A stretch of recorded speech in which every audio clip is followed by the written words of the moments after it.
invitamos a conocer de otra forma algo más sobre la actualidad, personajes, temas de interés, debates, charlas y entrevistas sobre todo aquello que nos preocupa y nos interesa. En Radio Esperantia creemos en la cercanía y en conocer otros aspectos de nuestro día a día. Un espacio sugerente, entretenido, cercano y siempre ligado al ciudadano. Revista de Radio Esperantia, otra forma de entender la radio.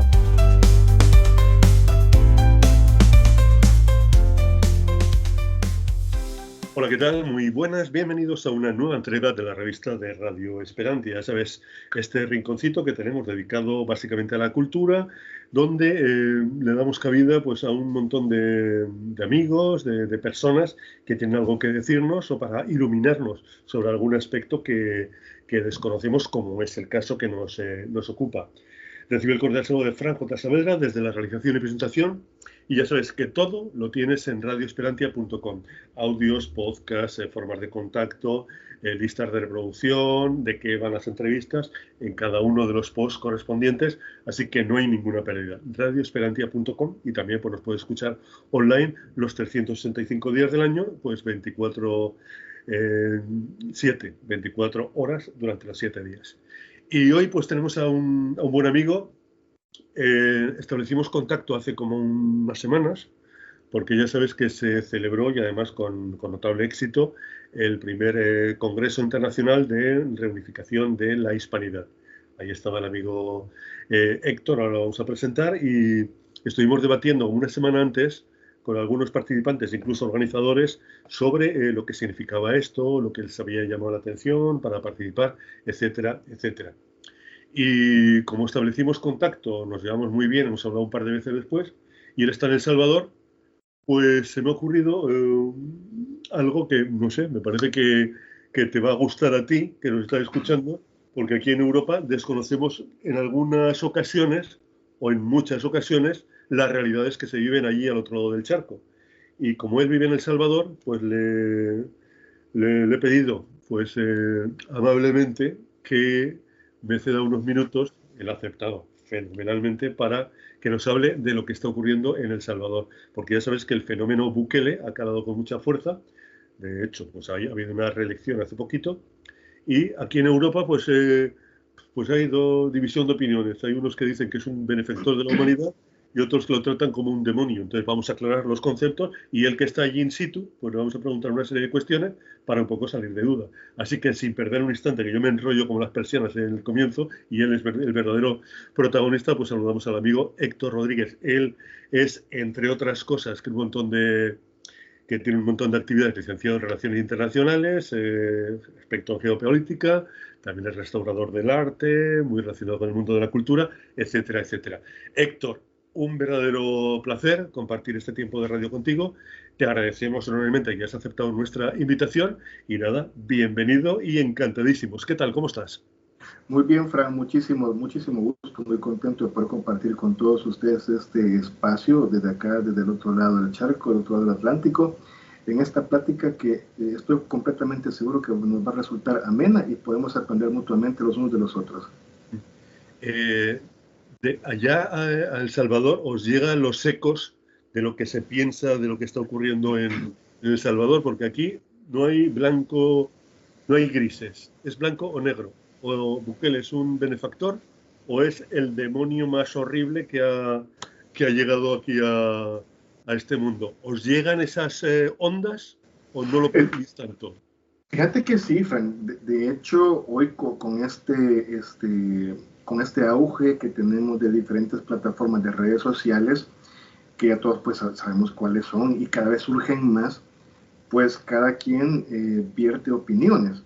Y entonces sí, llega esa información que son meramente percepciones de cualquiera que pueda tener acceso a una cámara de video, a un micrófono y pues tenga acceso al internet y hasta cogen sus opiniones, cogen sus pensamientos, lo que a ellos les parece que es correcto y pues lo suben a la plataforma. Entonces, de esa manera tenemos una ensalada, una amalgama amplísima de diversidad de criterios, pensamientos, ideas, ideologías, ideitas e ideotas también. Así es que aquí hay para todos y sí nos enteramos de eso, Frank. Exactamente.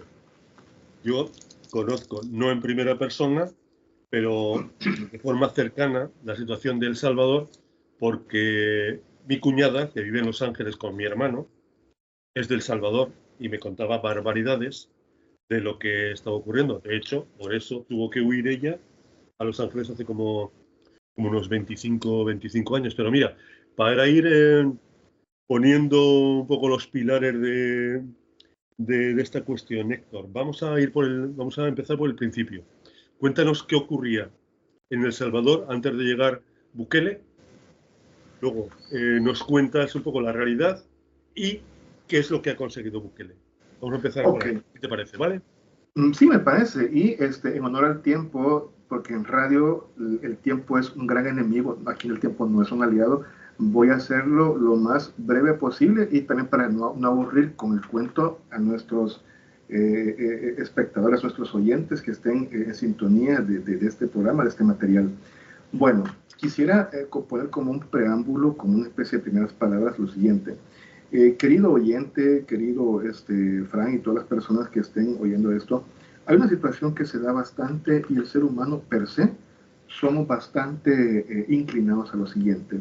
Convertimos la política y convertimos los procesos históricos en luchas metafísicas entre el bien y el mal, en donde el mal son estos muchachos del barrio malo, del barrio contrario, el que no piensa como nosotros, el que no comulga como nosotros, el que no camina como nosotros, y los buenos somos los de este lado, del barrio bueno, los chicos buenos, los que pensamos así, los que pensamos así. Señores, eso no funciona así. En política no hay personas, hay personajes, lo mismo que en la historia, y la historia se hace de procesos, no son opiniones, ni es narraciones, eso no funciona así. Es muy necesario que nos despojemos de esos puntos de vista que son más bien, que tiran más bien a películas de Hollywood o a películas de la India, de Bollywood, que son pura fantasía. Bien, una vez dicho estas acotaciones, veamos qué es lo que teníamos antes de Bukele. El Salvador antes de Bukele era un hervidero de balas, bombas, metralla y baños de sangre entre la guerrilla y la Fuerza Armada. Ahí nos gastamos 12 años de guerra, perdón, y luego, después de eso, se firman unos acuerdos de paz con unas negociaciones un tanto disparejas. Se da una amnistía completa y total a los guerrilleros que cometieron también ellos crímenes muy atroces que sería interminable en este programa decir las cosas que hicieron. No terminaríamos nunca. Y luego también ellos se insertan en la sociedad y comienza una pujanza por el poder. La derecha, los señores que detentan el poder económico, los señores que detentan el poder conservador se aglutinan en un solo partido político y los antiguos guerrilleros ya bajados del monte hacia la ciudad se aglutinan en otro partido político y comienza una lucha de poder entre ellos dos y debajo de los dos partidos políticos chiquitos que únicamente eran ocupados por ambos partidos fuertes como vehículos, como taxis, como convenientes, pues qué sé yo, como el amante de turno de que me va a complacer por ahora. Bueno, entonces El Salvador pasa de las brasas a las llamas y nos convertimos ya no en un país en guerra, sino en un país con una estallido, con una crisis social horrible. O sea, para que la gente lo dimensione, lo voy a decir con números. De acuerdo con las Naciones Unidas, la cifra de asesinatos, la cifra de homicidios por cada 100.000 habitantes es de 5. Esto incluye, según las Naciones Unidas, incluye a los países que están en guerra abierta. Por ejemplo, allá en la Tierra Santa, Palestina, Ucrania, Rusia, en fin, todas esas gentes que están ya con una guerra ya completamente declarada, los incluye a ellos. Según Naciones Unidas, la cifra es de 5. 5 por cada 100.000 habitantes. Cuando antes de Bukele, antes del presidente de Bukele, El Salvador, solo nosotros, un país de 21.000 kilómetros cuadrados, sin salida al Atlántico, teníamos 34 de cifra. Es decir, ni siquiera los países que estaban en guerra o están en guerra podían igualar el número de masacres. Esa es la palabra, de masacres a diario que teníamos. Teníamos medicina legal a tope, no daba abasto, no había donde meter cadáveres. El sistema judicial, todos los tribunales a tope, no había material suficiente para poder atender caso por caso, no había cómo poder echar a andar todo eso. Y teníamos también, por si todo eso fuera muy poco, una policía corrupta, comprada por los pandilleros, por los criminales. Teníamos jueces y magistrados corruptos al servicio de estos señores. Eso que, un paréntesis, eso que se ve en la película El Padrino, donde Don Corleone dice, no pueden hacernos nada porque trabajan para nosotros. Eso es cierto, o sea, aquí nosotros lo vivimos. Vivimos entonces, eso es El Salvador, y para ponerlo en cifras de un país chiquito, que somos del tamaño casi que de la Tierra Santa, 21.000 kilómetros, para lo que bien cabemos en España, no sé, unas 400 veces, teníamos diariamente una tasa de muertos de 32 muertos diarios.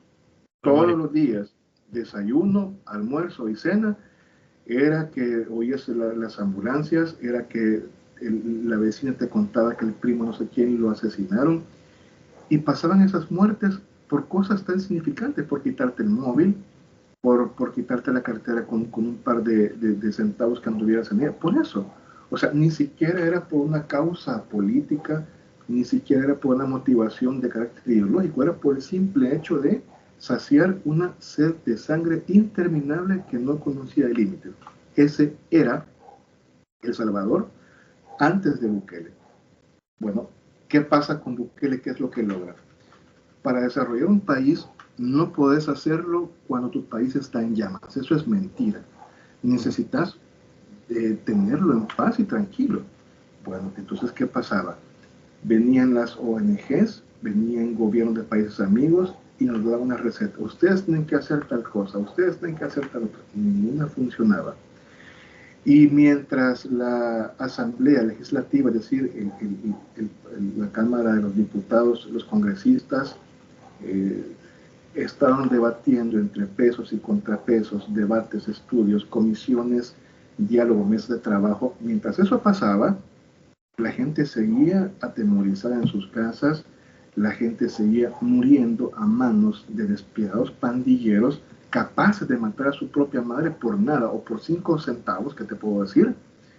Y mientras la clase política seguía en eso, que vamos a hacer un estudio, vamos a presentar un proyecto, un anteproyecto, un contraproyecto, y la gente con el agua hasta las narices, desesperados. Entonces Bukele comienza e implanta un plan que va por fases, fase 1, fase 2, y así llegamos a la fase sexta, del que se llama Plan Control Territorial, de una manera escalonada. O sea, Bukele no llegó como una centella, Bukele no llegó como un rayo disparado por Zeus de las alturas del Olimpo y voy a emitir. No, eso no pasó.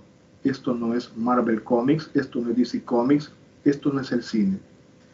Esto lo digo porque hay personas que dicen que a Bukele llegó y no pasó así. Pasó de una manera escalonada y un día los pandilleros comienzan a quererle doblegar el brazo al gobierno de Bukele.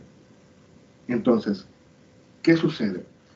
Si vienen elecciones, el pueblo salvadoreño, no los pueblos vecinos, el pueblo salvadoreño vota por una nueva asamblea legislativa, por un nuevo Congreso de Diputados, y de ese malestar, de ese hartazgo de ver anteriores diputados inoperantes y que solo daban excusas, la gente de ese malestar vota masivamente por los diputados del partido de Bukele.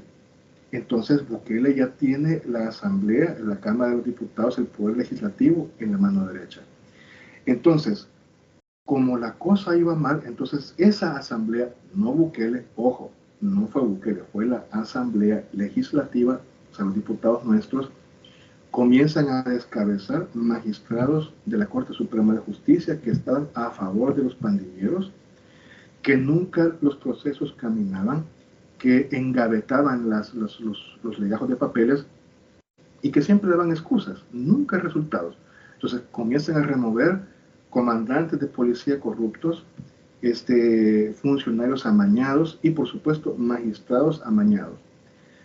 Entonces al ver eso, los pandilleros dan un ultimátum al gobierno y ese día en diferentes partes del país matan a 85 salvadoreños solo porque sí, así como lo estás oyendo, solo porque les dio la gana. Una barbaridad, es que no sé, se me están poniendo los pelos de punta cada vez que comentas algo, porque me parece una situación escalofriante y Sí. además que lo habéis vivido en vuestras carnes, ¿verdad, Héctor? Claro, esto era así, y fíjate que las cosas llegaban a niveles tan, ¿cómo te puedo decir? Como si estuvieras adentro de la Divina Comedia de Dante Alighieri, que los pandilleros ocupaban las señoras que tenían ventas ambulantes, usted llama, ¿cómo te puedo decir?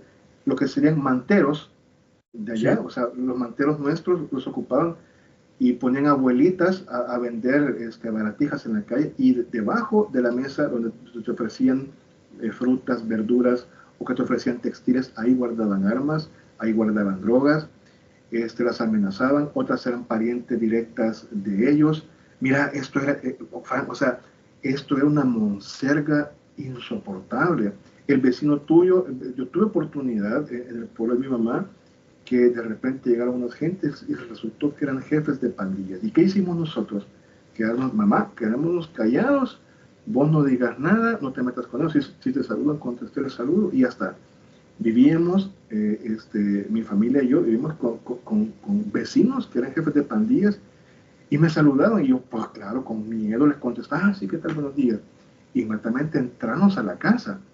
Sí. Entonces, de repente que alguien quería poner un negocio, ellos llegaban y lo extorsionaban. Tenían dominado el 85% del territorio nacional.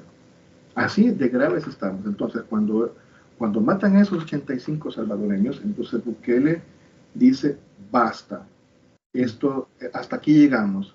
Entonces reúne su gabinete de seguridad pública, o sea, estamos hablando del ministro de seguridad pública, el comandante de la policía, el ministro de la defensa nacional, el jefe del Estado Mayor Conjunto, bueno, toda esa gente. Sí. Y se ponen a pensar a las 3 de la madrugada de ese día, los asesinatos, ¿qué hacemos? ¿Qué hacemos con esta patata caliente? ¿Cómo hacemos? Entonces, la Constitución salvadoreña, no recuerdo el artículo, yo tengo muy mala memoria para memorizar artículos, no solamente de la Constitución, sino que hasta de la Biblia, no soy bueno para eso, pero faculta al presidente de la República a declarar el estado de emergencia.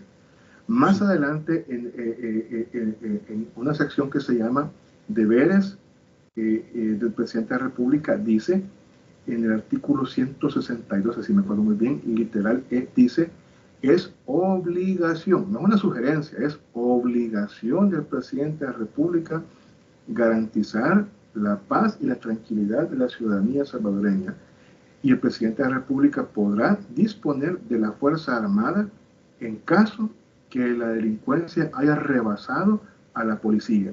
Ojo, no es una sugerencia, no es una recomendación, es una orden de la Constitución en la cual cada presidente jura ante la nación que va a cumplir y hacer cumplir lo que ahí está dispuesto. Entonces, no es una cosa que Bukele se sacó de la manga o sacó del bolsillo de la camisa, qué sé yo. No fue así. Entonces, declara el estado de emergencia, ¿pero para quién? El estado de emergencia iba con dedicatoria a esos barbajanes pandilleros. ¿Por qué? Porque el estado de emergencia te permite saltarte toda esa cadena burocrática de que vayas al tribunal, hagas la denuncia, lo tome el secretario, lo procese, mande a llamar a la parte, mande a llamar a un testigo. No, te evita saltarte todo eso, los cuales muchos de ellos infelizmente seguían comprados, y te permite actuar de oficio y decir, mi comandante, mire, en tal barrio, en tal zona, ahí hay una célula clandestina de pandilleros. Bueno, venga, a por ellos. Y hasta los cogen, si de oficio, y los Sí. presentan a la justicia. Te permite saltarte toda esa cadena burocrática.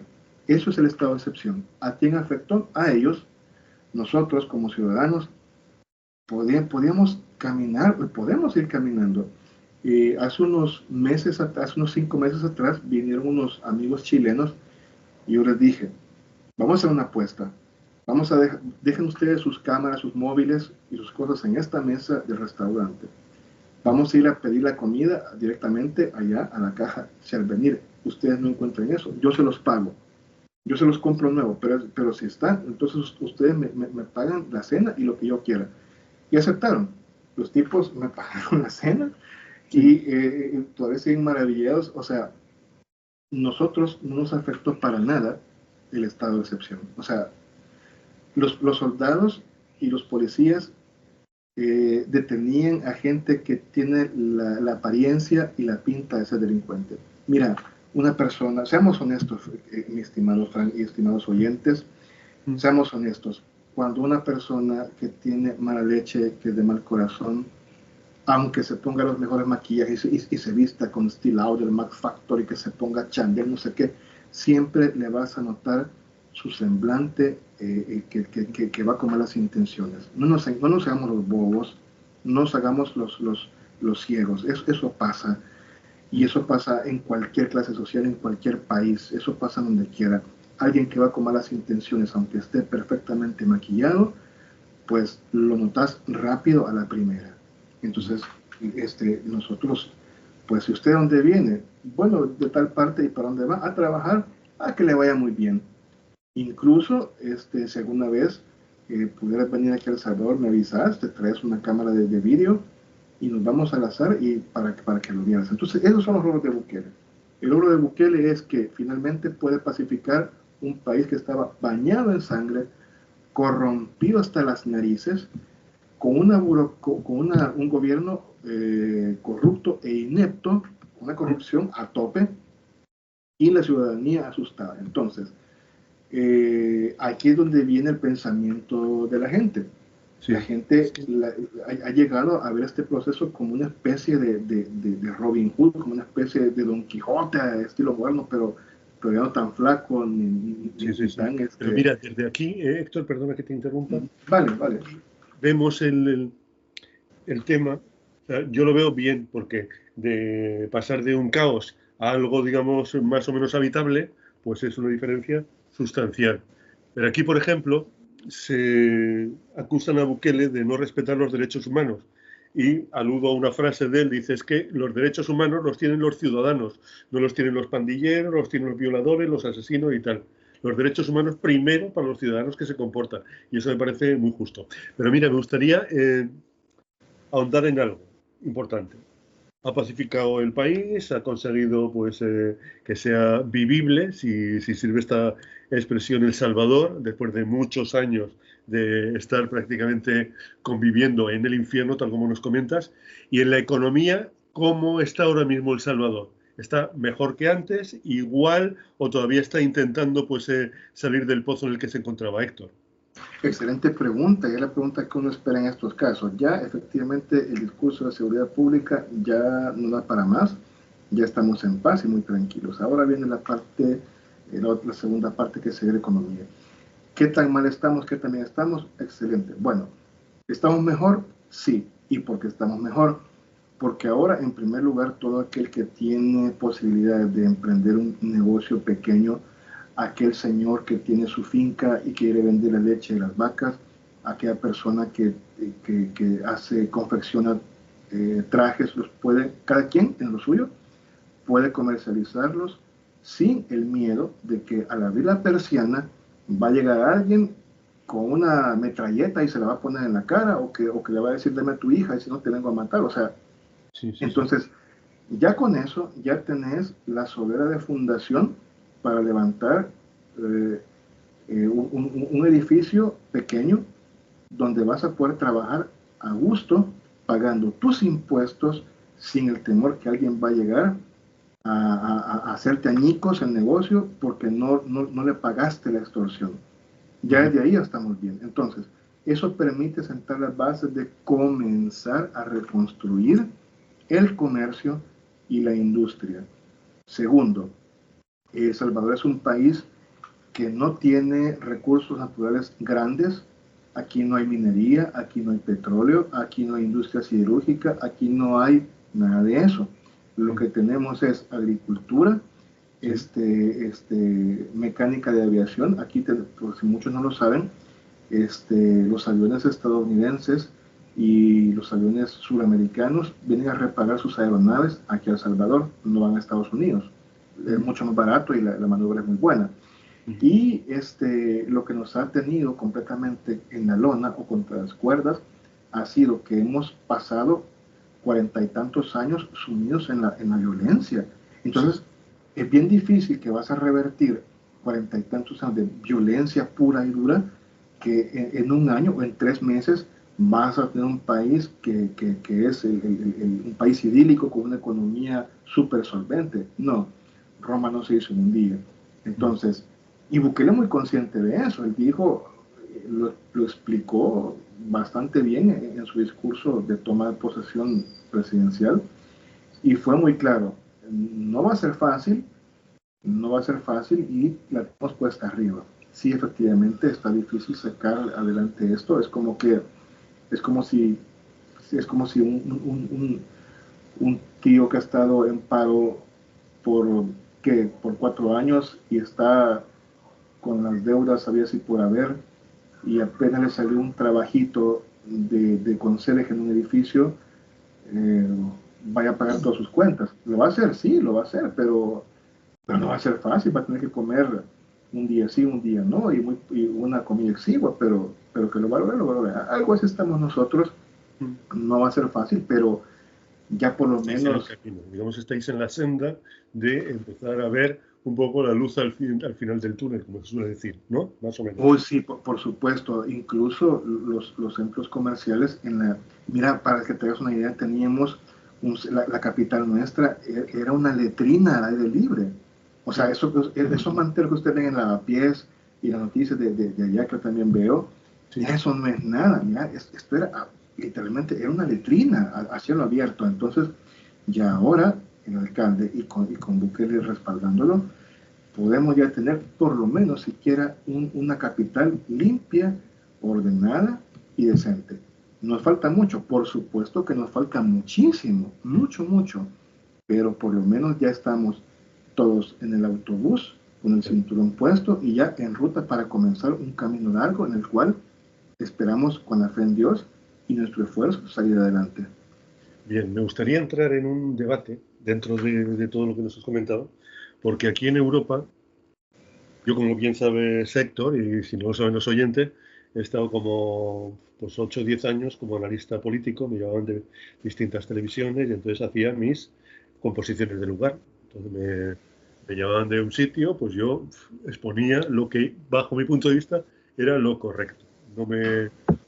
No me obligaban a opinar de una forma y opinar de otra. Entonces, en Europa estamos viendo, y hago esta apreciación por lo que voy a comentar ahora. En Europa, desde hace unos cuantos años, han empezado a surgir pues un montón de movimientos, digamos, a la derecha y a la izquierda de los partidos convencionales. Entonces a mí me preguntaban, bueno, ¿y qué opinas? ¿Qué tal? Lo de la derecha, que aquí empiezan a llamar la extrema derecha y es extrema, pero ya entran en bucle y cuando dicen 5 veces extrema, ya dicen lo de derecha, para como delimitar que es todavía más extrema. Y algunos con la izquierda hacen lo mismo, pero es exactamente igual. Y entonces mi teoría, a ver si la comparte Héctor, es que se ha dado desde hace unos 20 años, sobre todo en Europa, un fenómeno bastante curioso, que es como el principio de Arquímedes, pero en horizontal. Entonces, me explico. Los partidos convencionales a la derecha y a la izquierda han ido acercándose al centro y han formado un núcleo donde está mezclado lo de izquierdas, lo de la derecha, lo del centro. Entonces, al ir acercándose al centro, han dejado un espacio vacío a la derecha inmenso y un espacio vacío a la izquierda inmenso. Esos espacios han sido cubiertos, porque claro, si tú estás abogando por una forma de gobierno de, digamos, derecha convencional y tienes prácticamente los mismos principios que la izquierda convencional, pues quedas ahí, estás creando votantes huérfanos que no comulgan con las ideas de unos y con otros que ya se están mezclando. Entonces, aquí, no solamente en España, sino en toda Europa, pues estamos viviendo fenómenos bastante curiosos, porque no sé si extrapolar sería lo más justo, porque habría pues temas complementarios, por ejemplo, el religioso, del tema musulmán, etcétera, en Francia, en España, en Alemania, en el Reino Unido, en Suecia, que están componiendo pues un paisaje bastante complejo. Entonces, ¿sabes lo que ha ocurrido este fin de semana en Francia, por ejemplo?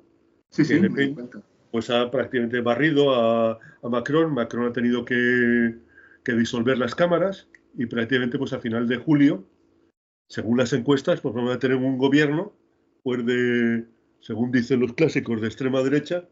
Yo lo denomino de la derecha, porque la derecha convencional los han barrido en las urnas ya hace 2 o 3 elecciones, y fíjate lo que pasó con el Partido Socialista, que prácticamente ha desaparecido en Francia, en Alemania, es tercera fuerza, no ha conseguido ser nada. En Suecia, fíjate lo que está pasando. En Austria, prácticamente en todos los países. Entonces, la pregunta que te quiero hacer después de este planteamiento es, ¿se podría extrapolar lo que ha ocurrido en El Salvador, salvando las distancias y la complejidad de cada cuestión, con lo que está ocurriendo ahora mismo en Europa? ¿Se podría dar la vuelta un poco a la situación? Porque en Francia prácticamente hay 600, 700, 800 barrios que son zonas no-go, que no puede entrar la policía. Prácticamente ahí se gobiernan solos, como decimos aquí en Canarias, como estabas mencionando que ocurría en El Salvador. ¿Crees que es revertible, viendo lo que ocurrió en El Salvador, la situación en muchos países en Europa, Héctor? Sí, sí, Frank, con todo gusto me pongo ya a responder tu pregunta. Mira, tal como dije al principio, la gente siempre suele convertir los procesos históricos y políticos en luchas metafísicas entre el bien y el mal, y eso hace que la gente idealice ciertos modelos políticos. No hay un modelo, no hay una ideología política, ni tampoco hay un político perfecto. La gente es la que los idealiza, y la gente que los idealiza antes, tiempos atrás, estaban resguardados en sus casas, en sus trabajos, qué sé yo, y era la intelectualidad quien opinaba. Ahora es al revés. Ahora ves un montón de gente en diferentes plataformas, como por ejemplo TikTok, se sienten orgullosos de hacer estupideces frente a una cámara. Sí. Esa gente es la que opina ahora. Y creen que la gente que hemos ido al colegio y a la universidad, creen que somos los tontos. Entonces, por esa razón, el panorama que se percibe a nivel global es que tenemos el mundo al revés, y que es malo tener familia porque tu familia son tus amigos, y que es malo tener bebés porque el cuerpo de la mujer se va a arruinar. Entonces le han dado vuelta a las cosas, y eso hace que los políticos o la gente que simpatiza con la política tire cada quien al extremo que mejor le corresponde. La izquierda ha gobernado por mucho tiempo en Europa y en España porque el discurso que ellos mantienen se oye bien bonito, se oye inocuo. En cambio, la derecha la rechazan, o suelen rechazarla muchos, porque te habla de disciplina, de valores familiares, de amor a la patria, de amor a tu gente, que seas un ciudadano comprometido. Entonces, como huele a disciplina, no, entonces no me gusta. Pero olvidan una cosa esta gente: la naturaleza cobra venganzas implacables contra aquellos que la transgreden. Y eso va con la gente que apoya el LGTBI, que apoya el feminismo, que apoya el no sé qué, que apoya no sé cuánto. Siempre la naturaleza te va a cobrar, y muy duro, cuando vos pasás o querés pasar por encima de ella. Y ahora lo estás viendo los resultados. Ahora, ¿qué es lo que está pasando en El Salvador? ¿Qué es lo que ha pasado aquí? Y si es extrapolable o copiable o adaptable allá. En El Salvador, la gente ya probó derechas e izquierdas, y nos dimos cuenta que son las dos caras de una misma moneda. Entonces, de ese hartazgo de que tenés un presidente, pero que tenés un parlamento de diputados que le hace la contra, entonces, ¿qué sucede? El presidente, quien sea, puede tener buenas intenciones, pero el diablo mete la pezuña y resulta de que los diputados no le dejan porque eso es ilegal, porque aquí, porque allá, porque sí, porque no sé.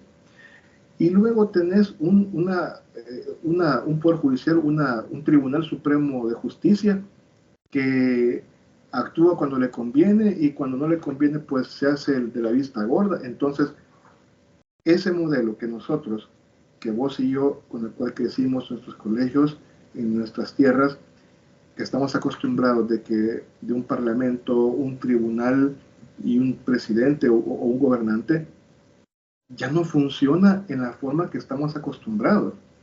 A la gente ya no quiere ver el debate, la mesa de trabajo, los pesos y contrapesos. La gente no quiere ver eso, la gente quiere ver resultados.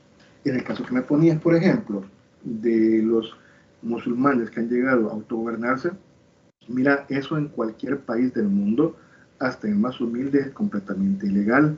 Vos no puedes tener un estado dentro de otro estado que se autogobierna según ellos. Eso no puede ser posible. Y lo que Bukele ha demostrado son dos cosas. Primero, no es por tamaño, ni es por perdón, ni es por armamento. Es porque las cosas querés que funcionen, cuando tenés voluntad que las cosas funcionen. Y lo segundo que ha demostrado Bukele es algo que es muy evidente. En un estado, quien tiene el monopolio exclusivo de la fuerza coercitiva bajo el manto de la ley es el Estado mismo, nadie más. Entonces, cuando vos invocás la ley que te arropa como gobernante de tu patria, la invocás y tomás la fuerza represiva, que en este caso es la policía, y en casos gravísimos, ojo, gravísimos, la Fuerza Armada, pues entonces a ese es el Estado actuando. Que a uno no le puede gustar, esa es la percepción de ellos, porque a mí no me gusta, no, es que no es que te guste. Las leyes están para cumplirse, no para leerlas en los libros de ciencias sociales del colegio, no, están para buscarlas y para que funcionen. Y la gente confunde, la gente que se opone a esto confunde justicia con venganza. Una cosa es buscarse sicarios para hacer la ley porque a mí me salió de las narices, por no decir de otro lado.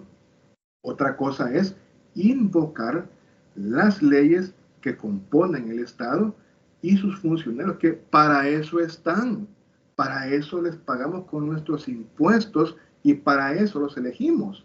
Entonces, cuando ellos solo dan excusas, lo hacen primero porque no están interesados en resolver el problema. Segundo, porque tienen otras prioridades. Tercero, porque quieren quedar bien con todo el mundo y eso no se puede. En este caso, si pudiéramos replicar, que pudiéramos replicar el modelo salvadoreño para contrarrestar los musulmanes, porque hay musulmanes que son buenos, no vamos a echar no todo el monte es orégano. Yo he conocido musulmanes que son muy decentes, pagan sus impuestos y se han logrado adaptar a su manera, pero se han logrado adaptar a nuestras culturas. Estamos hablando de extremistas. Sí, claro. Metidos en, no sé, sí, bandas, que sería pues similar a lo que ocurre en El Salvador. En El Salvador, pues, claro. Pues todos los, pues mira, solamente los que están metidos en bandas y tal. Aquí, por ejemplo, hay barrios de Marsella, barrios de París donde no puedes entrar. Las bandas y organizadas, pues llevan todo el tema de la droga, la policía no puede entrar, llevan pues todo el control ellos y por eso muchas veces de Macron, yo decía, Macron, el presidente de algunas zonas de Francia, porque no es presidente de todas, porque no tiene el control sobre todo Francia. Por además, supuesto. Se han dado cuenta los votantes que estaban echando un vistazo a las personas que estaban votando y resulta que los que votan a Le Pen, pues no es la gente de derecha y tal, sino los trabajadores, los que viven en barrios más humildes, son los que precisamente están votando a Le Pen. ¿Por qué? Porque están viendo cómo sus barrios están siendo destruidos, destrozados, sin que el gobierno, el ejército, la policía o el propio Macron haga algo. Y eso es lo que ocurre. Y por supuesto, yo, en todos los años que he estado trabajando como analista, he conocido musulmanes de todo tipo, fantásticos además. Y solamente me refiero a los que realmente están creando pues ese clima negativo de convivencia en un montón de barrios en Europa. A eso me refería, evidentemente. Sí, yo también, y comparto con vos, igualmente me refiero a esos malos, a esos gamberros que están por ahí a saber a dónde, escondidos, y que precisamente se aprovechan de la cartilla de derechos humanos y decir, es que tengo derechos. Sí, mira, pero ¿y vos trabajas? No, y pagas impuestos. No, entonces ¿por qué venís a reclamar derechos? Claro. O sea, solo en una mente enfermiza puede caber que un ciudadano que ha llegado ilegalmente a España, no trabaja, vive del cuento, no se adapta a la cultura, no paga los impuestos y hace cualquier cosa que se viene a la cabeza, o sea, Sí. ¿cómo vas a reclamar derechos si lo que estás haciendo es dando estopa, dando hostias a tu vecindario? Claro. O sea, Sí, es sí, sí. ilógico. Entonces, en esos casos, imagínate que para 2015 Francia había o cerró alrededor de 27 iglesias católicas. Y Sí, no es cuestión de fe, no es cuestión de creencias, es cuestión de identidad cultural. No puedes tener un país sin identidad cultural, eso no es cierto, eso no existe. Entonces, sí. lo que hace un francés o lo que hace un ciudadano ser francés, están destruyéndolo estos malos hombres, estos malos inmigrantes que de entrada han llegado de manera fraudulenta. Y entonces, ¿qué tiene que hacer el Estado? En este caso, ojo, atención, en estos casos extremos, pues a grandes males, grandes remedios, utilizar la fuerza coercitiva para despejar y castigar a todos aquellos que están dando hostias a medio mundo. Es Claro. como que si, bueno, vos y yo no somos médicos, pero imagínate que si lo fuéramos, imagínate que si llega, que si nos llega un enfermo, un paciente a emergencias en el hospital, y llega con 3 impactos de bala, un golpe en la cabeza y una herida con un machete en una pierna, no vas a decirle, abra la boca, diga, le duele aquí. No vas a hacer eso. Ni tampoco vas a decirle a la enfermera, ¿me puede traer el formulario? Vamos a hacer una requisición para ver si, a ver si lo podemos en lista de espera, que nos manden sangre, el banco de sangre. No, vas a reventar la sala y vas a correr con tu paciente y lo vas a meter a quirófano a las ya, sí o sí, y te vas a saltar un montón de procesos porque la situación es grave. Entonces, no puedes ir a resolver una situación mal preparado, mal vestido. No vas a ir ¿qué te puedo decir? A cortar el pasto vestido con una levita y con zapatos de charol. Hombre, por Dios, o sea, no nos hagamos los bobos. Entonces, hay casos que sí se necesita eso. Habrá otros casos que no. No podemos matar un mosquito con una escopeta. Tampoco, eso no se puede hacer. Entonces, hay que tener discernimiento y criterio para ver en dónde sí se puede aplicar el modelo Bukele. Y hay cosas en donde, pues, la naturaleza misma nos dirá, no, aquí no hace falta, aquí lo podemos arreglar de otra manera. Hay momentos en que sí, momentos que no. Y eso se debe al sentido común, que infelizmente se ha vuelto el menos común de los sentidos en la época donde tenemos teléfonos inteligentes en manos de gente estúpida. Perdona que lo diga eso. Ahora mismo, Héctor, bueno, lo hemos visto, no hace falta que lo respondas porque hemos visto que hace poquito pues se ha votado y el pueblo pues está a favor de lo que ha hecho Bukele, una mayoría estratosférica. Entonces, la pregunta sería, ¿tiene detractores ahora mismo Bukele o prácticamente todos están en sintonía diciendo, pues mira, este hombre ha conseguido lo que parecía imposible y vamos a darle un margen? ¿O todavía hay detractores que piensan que se puede hacer todavía mejor o que Bukele lo ha hecho mal?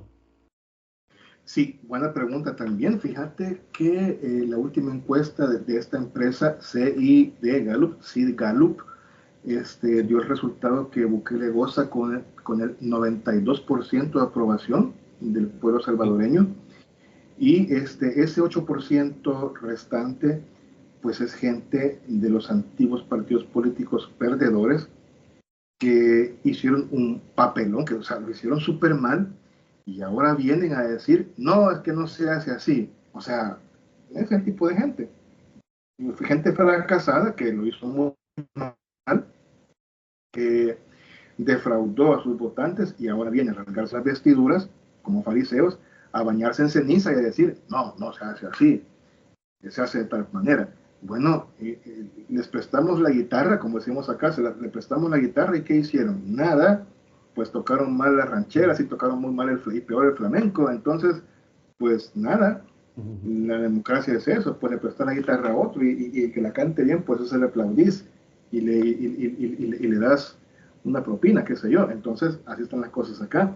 Ese reducido número de gente que pues lo hizo muy mal y ahora dice que no es así la cosa. O sea, por favor, hombre, da más risa que enojo. ¿Y el futuro cómo se ve ahora mismo? De lo que habéis pasado a lo que habéis conseguido y cómo se ve el futuro en El Salvador. ¿Notas optimismo en las calles, la gente con ganas de hacer cosas, de emprender, de ver que hay seguridad jurídica después de mucho tiempo? ¿Cómo notas un poco el pálpito del día a día, Héctor? Fíjate que esa palabra que dijiste de último es la palabra clave que nos va a dar las mejores respuestas. El pálpito de la gente. Muchas veces los analistas suelen decantarse por cifras, por tablas, por números. Y está bien, la matemática no te va a mentir nunca, los números no mienten, está bien. Pero al final, quien ejerce y quien hace que esos números existan es la gente que siente, que llora, que ríe, que tiene problemas, que tiene éxitos y fracasos. Esa es la gente que hace posible que esos números que muchos analistas invocan existan y muchas veces son ninguneados por los analistas. Cuando las cosas están en paz y no solamente puedes poner tu negocio, lo puedes echar a andar, sino que puedes salir la abuelita con sus joyas que le regaló el abuelo hace 70 años, el muchachito que puede salir con su móvil a la calle, los chavalitos ahí jugando en el parque tranquilamente, las madres con sus cochecitos, con sus carriolitas, con sus carritos de bebés paseándose sin ese temor. Entonces motivas y te motiva a hacer cosas nuevas. Sí, económicamente, a que, bueno, yo siempre quise poner una panadería y nunca la ponía por miedo a los delincuentes, hoy la voy a poner. Yo nunca pude traer a un amigo inversionista porque no daba miedo, hoy lo voy a traer. Entonces, eso se vuelve contagioso y eso se vuelve que hemos recuperado lo que en esencia somos. Si vos te dices a El Salvador, te vas y quisiera que poderme traer a quien nos está escuchando en este momento, aquí en El Salvador, vos vas por la calle y nos saludamos todos. Buenos días, buenas tardes, buenas noches, que le vaya bien. Eso es normal. Cosa que en muchos países de Europa la gente ya ni se vuelve a ver. Y entonces, y eso, hemos vuelto a sonreír y hacer lo que hemos sido siempre.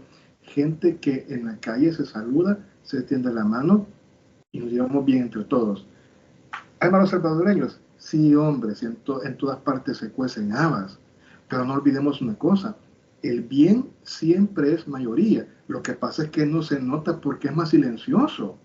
Pero hemos recuperado la esencia de buenos hombres que somos y eso nos ha motivado a todos a dar lo mejor para sacar el país adelante, porque llegamos a entender a fuerza de golpe de martillo y a fuerza de mucho llanto que no es con supermanes políticos que vamos a resolverlo, sino que es de nosotros mismos, es decir, del mismo cuero salen las correas para sacar adelante el país.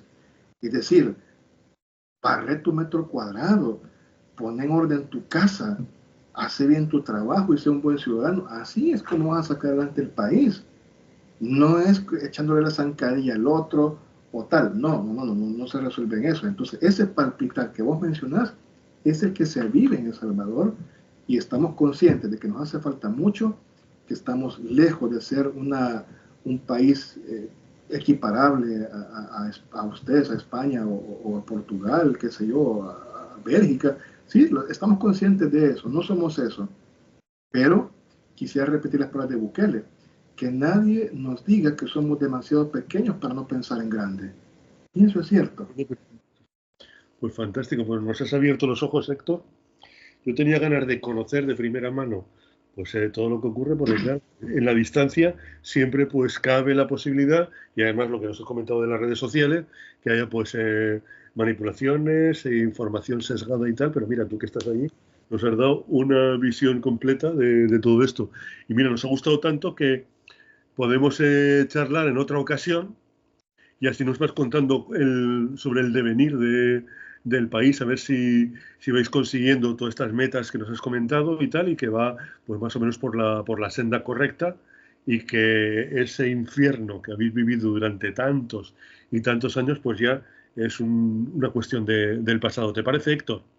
Me parece, y con todo gusto, y también quisiera con mucho cariño Sí. Saludar a todo el público de España o de cualquier otro país que nos esté escuchando a través de cualquier medio, de cualquier plataforma, y pues convidarte a vos formalmente aquí ante toda la teleaudiencia, cuando vos querrás, cuando tengas un par de centavitos ahí en el bolsillo, venite para acá, pues aquí la armamos y te llevo para que con cámara en mano, vos mismo, con tus propios ojos y con tus propias manos puedas ver, oír y sentir lo que pasa, no lo que digo yo, no lo que dice Bukele, no lo que dicen la comunicación, las noticias, los periódicos, no, lo que vos veas, cuando puedas, aquí está tu casa, aquí tienes un amigo, venite y lo hacemos. Perfecto, pues te tomo la palabra, Héctor, y nada, y en cuanto pueda, me voy a acercar por ahí para que me enseñe ese fantástico país, y además todo lo que nos comentan. Héctor Rodríguez, muchísimas gracias. Lo primero, por aceptar nuestra invitación para contarnos de primera mano lo que ocurre en El Salvador. Y nada, y estamos en contacto y seguiremos hablando. ¿Te parece? Me parece fantástico. Pues nosotros despedimos ya en la revista de Radio Esperantia. Hoy hemos tenido pues una ocasión fantástica para conocer de primera mano, y además con uno de los salvadoreños que vive allí in situ, pues que nos cuenten exactamente qué es lo que está ocurriendo. Aquí hemos escuchado unas cosas, hemos escuchado otras, pero es bueno saber, ir a las fuentes y conocer de primera mano lo que realmente está ocurriendo. Recibe el cordial saludo de Franco Saavedra desde la realización y presentación, y ya sabes que tienes todo: el podcast, el audio, las formas de contacto, la programación convencional, todo lo que necesitas en radioesperantia.com. Ya lo puedes escuchar en formato podcast cuando quieras, no hay ningún problema. Los contactos con el amigo Héctor, pues te voy a poner ahí, pues si deseas contactar, que tiene redes sociales, etcétera, etcétera, para que puedas contactar, si te apetece, pues también para que puedas hablar con él. Como digo siempre, a ser moderadamente felices, y muchísimas gracias. Radio Esperantia, otra forma de entender la radio.